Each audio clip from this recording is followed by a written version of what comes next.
So I have leader of Ontario Liberal Party, Bonnie Crombie, online with me. So we are almost at the final stage of this provincial elections. She's quite busy, and right now we are going to ask her how far the Liberal Party has been able to reach out to the voters in such a short time, and what are the main priorities for the Liberal Party in this election. Moni, welcome to Radio Parvasi and welcome to Parvasi TV as well. Sat Sri Akal, Rajinder. It's wonderful to be back on Parvasi. Okay, thank you so much. I know you are quite busy.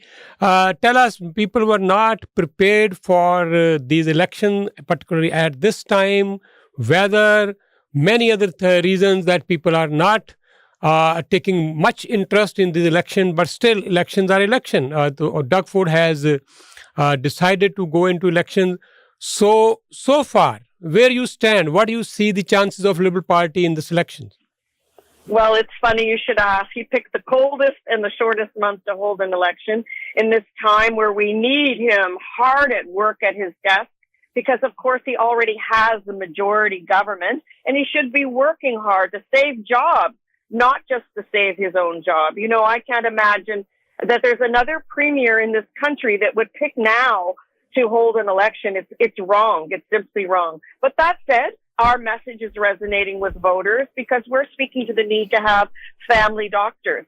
And we know of the shortage. We know in Brampton, in Mississauga, an incredible shortage of doctors, over 35,000 in Brampton. The wait times in hospitals can be 20 hours long to see a doctor in a hospital. You could drive to Winnipeg sooner. And as a result, what we have seen is the Liberal Party of Ontario. We have wind in our sails. I can see the momentum building and the undecided votes are siding with us. So I'm very inspired on the home stretch of this campaign. Okay. During last two elections, Liberal Party couldn't do much well in this provincial elections. But this time, what are the chances you see? What are the challenges that I see? Chances of the party in the elections. How you see the results coming out on 27th of February this time? So let me just say that people our message resonates with people because I ask them, is your life more affordable today than it was before Doug Ford? And of course not. It's not more affordable. It's more expensive. So I'm going to cut small business taxes in half. I'm going to cut personal income taxes. I'm going to take the HST off home heating and hydro. That will put $1,150 back in your pocket. Look, I know everybody likes receiving their check, but it's a one-time check that helps you top up your groceries, top up your rent that nobody can afford. But we're going to put $1,150 back in everyone's pocket. We're going to build housing that is more affordable for people. And I'm going to promise that everyone will have a family doctor. This is my number one commitment, a family doctor for everyone. Okay, but Liberal Party took a lot of time to appoint candidates in many of the ridings, whereas Conservative PC Party candidates, they already had their signboard and they were much prepared. Maybe they had this a message within the party. Do you think that is going to give them some advantage, or you have been able to reach out to the number of voters, people you want? So, of course, they control all the levers. They control when the timing is. So, of course, they had already picked their candidates. And yes, true enough, we were signing up quite a few at the last moment. But we have excellent candidates. When you look across Brampton in particular, one former MP, one current elected official, two former elected officials, in fact, and other business leaders. So we have excellent candidates, and I'm very proud of the message.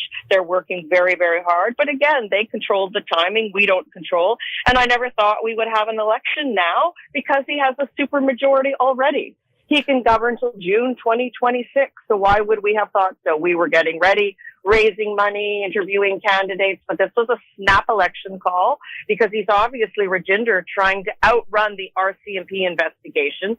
Just 2 weeks ago, there was another article about two of his staff members allegedly moonlighting as lobbyists and getting paid on the side while being in his office getting paid his staff. So we know this has a lot to do with the RCMP investigation. Let's not forget that they carved up the Greenbelt and tried to sell it off to their friends for $8.3 billion and got caught.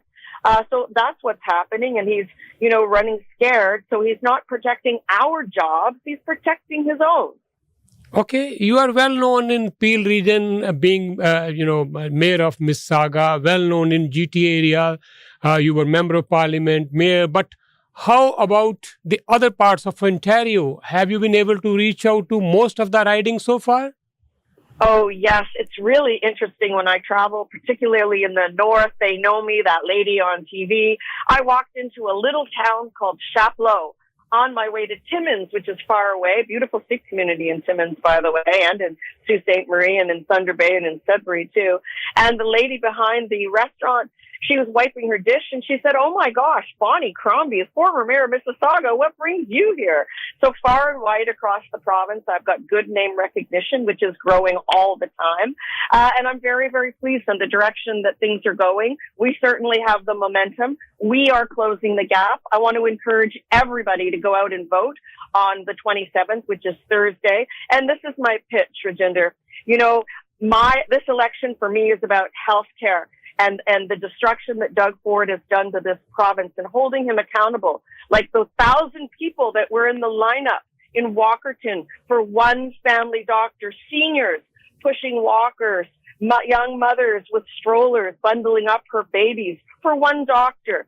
So if you believe in healthcare the way I do, a strong publicly funded healthcare system, if you don't have a family doctor, and if you voted for another party in the past, I'm asking for your vote.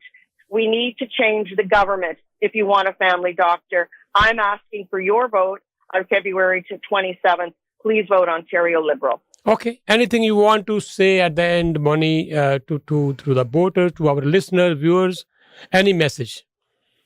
Thank you very much. I've always been honored by the support that the Punjabi community has always given me, and I've always had my open door. Of course, I feel like I'm honorary Punjabi person, and I love the Sikh community, and I hope you will continue to support me. Come out, and if you want a family doctor, then we need to change the government. And if you voted for someone in the past, then this time, please vote Ontario Liberal. Okay. Thank you so much. Thank you, everyone. Thank you. Thank you so much.